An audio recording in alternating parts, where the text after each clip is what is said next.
बोली साचे दरबार की म्यूजिक बाय बादल स्टूडियो सारा गाजीपुर।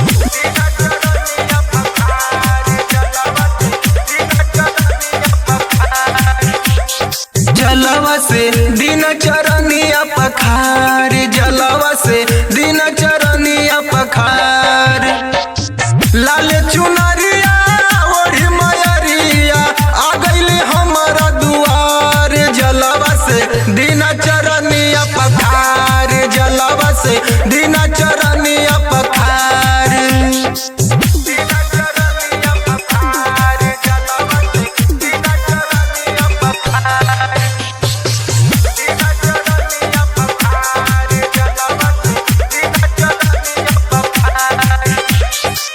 पानी पैजनिया बाजरून झुनिया माई मोरे लागो तारी जस दुलहिनिया।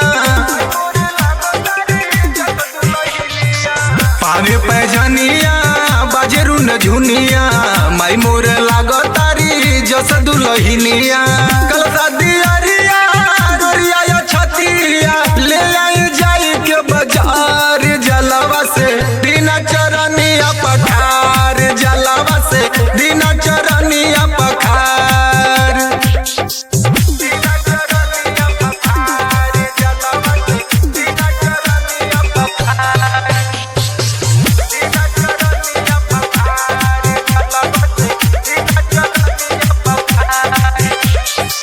देखी ल जाला चंदा सितारा, चुनरी में दुलारी के रूप निराला।